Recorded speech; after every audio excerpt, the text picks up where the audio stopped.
வருகிறான். அந்த குருபுத்திரனுடைய தாய் தந்தைக்கு கொடுக்கிற நேரத்தில் அவர்களுக்கு காது நன்றாக கேட்கும் அல்லவா? கேட்குமே. என்னுடைய மகனுக்கு குரலுக்கு மாற்றா போறதா கேட்கிறது. யார் என்று தெரியவில்லையே என்று யார் என்று கேட்கிற நேரம் கேட்ட போது அம்மா நான் தான் அயோத்தியா நாட்டும் ஆளும் தசரதன் மன்னன். தசரத மன்னன் அனப்பா உங்களுடைய மகன் என்னுடைய பாடத்தான் மண்டு மடித்தான். ஐயோ, ஒன்றைக்கு ஒரே மகனாக இருந்தவனை என் மகனானவனை ஒன்று கொலை செய்து விட்டாயே. அட இங்க கடைசி காலத்துல கர்ம செய்வதற்கு பிள்ளைகளாக ஆக்கி விட்டாய் அல்லவா என்று. ஆனால் உனக்கும் 4 மைந்தர்கள் பிறப்பார்கள் அல்லவா. எனக்கு கடைசி காலத்துல என் மதுரை இல்லாம இருக்கிற காரணத்தானே உனக்கு கடைசியில ஒரு பிள்ளை கூட உன் பக்கத்துல இருக்க மாட்டான். இருக்க மாட்டான் என்று சொல்லுகிறார்கள். சாபத்தை கொடுத்து அவருக்கும் வேண்டாம். மாட்டு மடித்தார்கள். மனித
ஒரு பூதம் பறக்கிறது. என்ன பூதம்? அந்த பூதத்து கையிலே பொற்கிண்ணம். அந்த பொற்கிண்ணத்துல அமிர்த பாயாசம் தோன்றிருக்கிறது. பாயாசம் தோன்றுதல்லவா? அழகாகவே அந்த வாங்கி கடற்போட்டு மகாமுனிவர் வதீஸ்வரரிடம் கொடுத்தார். ஐயா வதீஸ்வர மகாமுனிவரே தசரதனை வாங்கி கொண்டு கோசலைக்கு ஒரு பாகம், கைகேசிக்கு ஒரு பாகம், சுமித்ராதேவிக்கு ஒரு பாகம், மீது உள்ள ஒரே பாகம் இருக்கிறது, அதையும் கொடுக்கிறார். அது சுமித்ராதேவி கடைக்குட்டி மனைவி இல்ல, 3வது மனைவி, 2 பாகம். அவளுக்கு 2 பாகம் ஆயிடுச்சு கொடுத்தார். அந்த அமிர்த பாயாசம் உண்ட நேரத்தில் ஆண்டவன் அருளால் கிருபையால் அங்கே புலிமரம் தான் ஆகிலையா கர்ப்பமானார். ஊரறிய ஒரு மாதம், நாடறிய 40 நாள், 10 மாதம் திங்களாகி பணம் வரும் நாளையிலே என்ன அவரும் தெரியுமா?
மாயவன் தங்கை சரி கோபாலன் தங்கை தங்கையானவள் அவை மாவாளி பறக்கணும் அல்லவா வேண்டுமே அஷ்டகாலி 8 ஆமா 8 பேர்கள் அந்த அஷ்டகுல காளிமார்கள் பிறக்கிறார் எங்கே பிறக்கிறார் அந்த நாட்டிலையும் நல்ல நாடு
அவருக்கு வாய்த்த வரவில் நடக்கிறது பின்னால் ஆமா பெண்மணியானவள் அல்லவா சிறிசனும் வெளிப்போவது ஆண்டு வருகிறார் ஆமா ஆண்டு கொண்டு வருகிறார்களே அந்த நாவலோ மண்டலத்தில் நாகராஜன் நாகராஜ மன்னனானவர் ஒரு 56 நாட்டுக்கெல்லாம் ஆமா அரசனாக இருந்து கொண்டு வருகிறான் ஐயா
சிந்தனையோடு ஆமா ஆண்டு கொண்டு வருகிறான் கடமை கல்யாணம் கட்டுப்பாடு ஆமா கட்டுப்பாடோடு ஆண்டு கொண்டு வருகிறானே அறநூலை தவறிடாமல் ஆமா அதாவது ஆடில் ஒரு கடமை என்றால் என்ன நாட்டிலே விளையக்கூடிய பயிர்கள் மாதம் 3 மழை ஆமா வருஷம் முப்பயிர் பயிர்கள் விளையும் அதனால்தான் அந்த நஞ்சை புஞ்ச பயிர்கள் எல்லாம் மன்னன் 6 பங்கு வைப்பார் யார் யாருக்கெல்லாம் மன்னன் 6 பங்கு வைத்து மக்களுக்கு 5 பங்கு குடி மக்களுக்கு மன்னனுக்கு ஒரு பங்கு நம்ம இப்ப அப்படியே வைக்கும் எப்படி வைக்கிறோம் ஒரு பங்கு மக்களுக்கு அதாவது 5 பங்கு மகனகர் இப்போ அப்படி இல்ல 5.5 பங்கு தலைவருக்கு மக்களுக்கு 1/2 பங்கு இதை வச்சு நம்ம என்ன செய்ய இதை வைத்து ஒண்ணும் செய்ய முடியாது அதனாலதான் அகரிலோடு கடமை வாங்கி 6000 மணி கட்டி ஆண்டு வருகிறான் கட்டுகிறான் மாதம் 3 மணி வருஷம் பயிர் விளைஞ்ச நாடு செல்வ செழிப்போடு இருக்கிறார்கள் ஆமா மன்னனும் செல்வ செழிப்போடு இருக்கிறார் சரி மக்களும் செல்வமா இருக்கிறா ஐயா மழை செல்வம் இருந்தாலும் மக்கள் செழிப்பாயிருவாங்களே அதான் நீர் என்று ஆமா அமையாது இந்த உலகு இந்த உலகத்துல தண்ணி இல்லாம ஆமா வாழ முடியுமா ஒரு அறிவிலிருந்து 6 அறிவு மனிதர் படையத்த எவ்வளவுதான் பணம் கெட்டா வச்சாலும் சரி காகத்துக்கு தண்ணீரை தான் குடிக்கும் தண்ணி தான் முடியும் பேப்பரே அதிக முடியும் ஒண்ணு செய்ய முடியாது வயிறு பசித்தா சரி சாப்பாடு தான் சாப்பிட முடியும் ஆமா பணம் தள்ளி திங்க முடியுமா முடியாது அதனால் அந்த நாகமுடி ராஜமன்னன் ஆண்டு வரும் வேளையில் அழகாகவே அவருக்கு சொத்தாலும் சுகத்தாலும் மண்ணாலை மனையாளை சரி பூமி ஆசானத்தை ஆலை ஆமா ஒரு குறை கிடையாது எந்த ஒரு குறைவும் இல்லை அந்த மன்னன் எப்படி ஆண்டு வருகிறார் தெரியுமா? எப்படியோ மாளிகையோ பொன்னாலே, மாளிகையோ பொன்னாலே, பள்ளியோ தங்கத்தாலே, பொழியோ நல்ல தங்கத்தாலே,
ஏழாம் படித்தளம் சரி இருந்தேற மண்டபம் மண்டபங்கள்.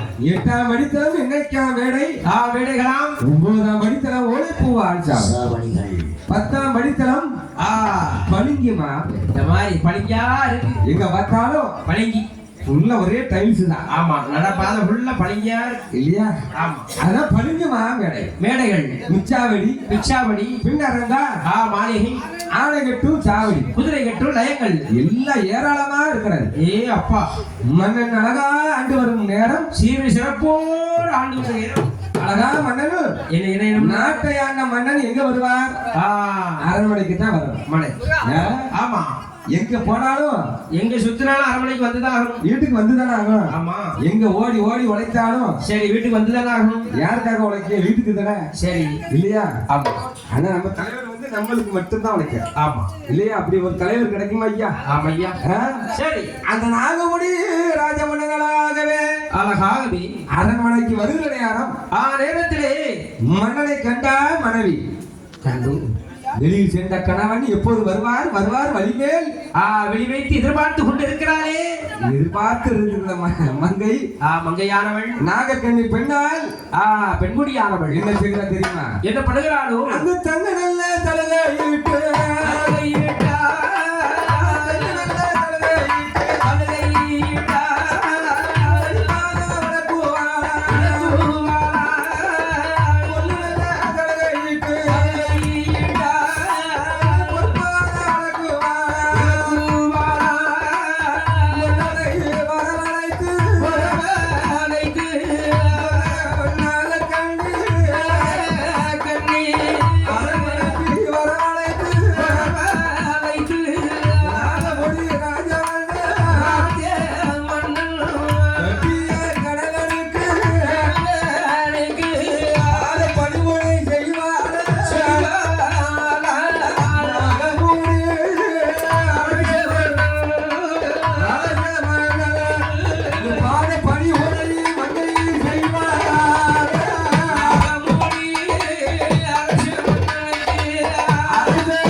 பாதை பணிவுடை. மங்கையாரும் செய்கிறார்.